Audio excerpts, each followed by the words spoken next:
There's a popular TV commercial running in the USA right now, and it's all about having to make room and forget something in order to learn something new. I know that that sounds funny, but it's not actually a completely wrong theory. When you think of implementing a big change or a transformation, your mind immediately goes to new strategies, new innovation, new tools, new processes, etc. But yet, one of the most critical elements is actually the ability to unlearn all of your previous habits, all of your practices, all of your previous ways of working, and actually distancing yourself from oh, that's the way we've always done it. It's actually time to make room for something new and more effective ways of working. So what is unlearning then? Well, unlearning is not just about forgetting stuff. It's actually an active process of recognizing what you don't need to know and then deliberately unlearning what you don't need to know. So deliberately letting go of those old practices. We're in business environments now where what worked yesterday probably doesn't work today. And so it's really critical that you two make room up here for the new, but also get rid of the old. Just imagine, for instance, you're driving, you're on the way to the beach and you're looking forward to a really, really nice day, and all of a sudden the road that you've always used for decades is no longer there. They built a new bypass. So you have to unlearn your previous way of getting to the beach and unlearn all of those old shortcuts that you had and learn a new way. And there is no going back because they will never rebuild that old road. So why does it matter so much then that you unlearn? Well, when you hold on to old ways of doing things, it really stifles not just creativity, but it stifles the ability of an organization to move on.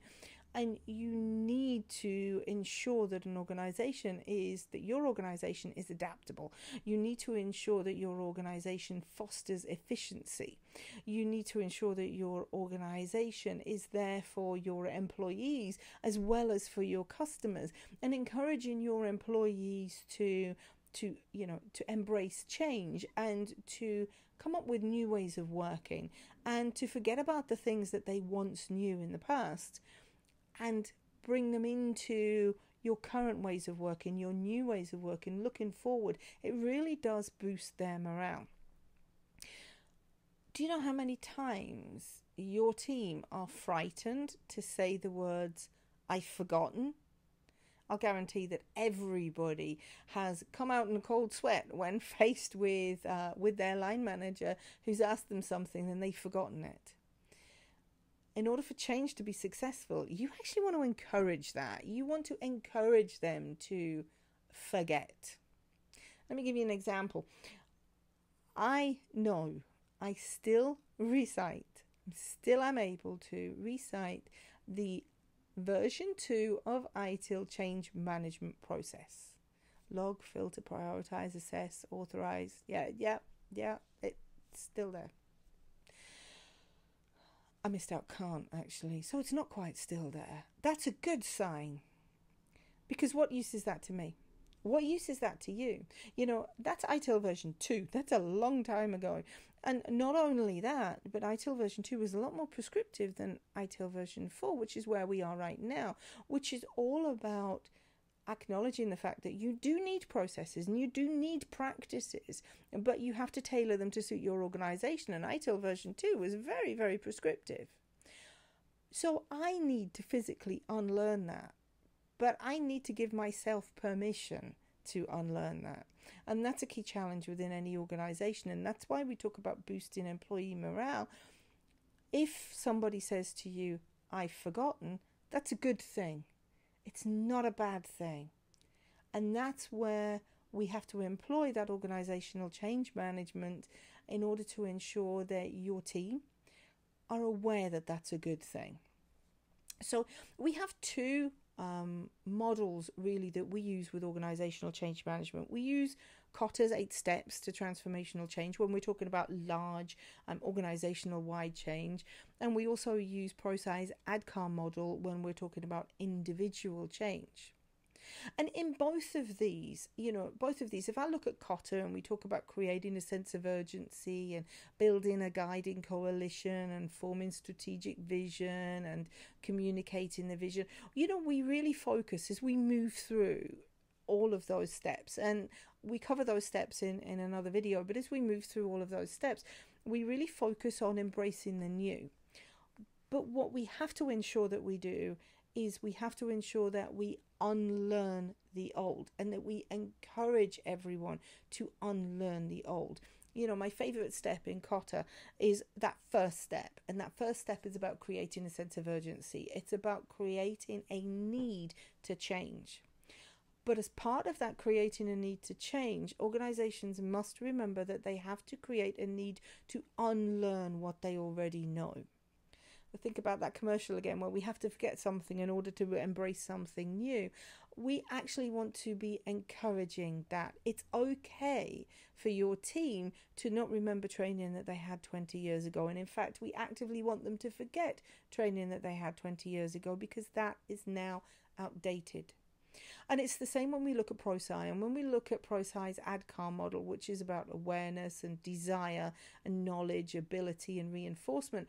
And that really focuses on, again, learning the new, creating a desire for something new, having an awareness that change is happening, and then giving people knowledge about the new change. But what we're not doing is we're not telling them that it's okay to not remember everything that they once knew. It's okay to unlearn. So how do we actually then do that? How do we encourage that unlearning? Well, the first thing that we have to do is we have to have an organization and a culture that encourages not just a growth mindset, but also an unlearning mindset. The acknowledgement that it's okay to unlearn. It's okay to let go.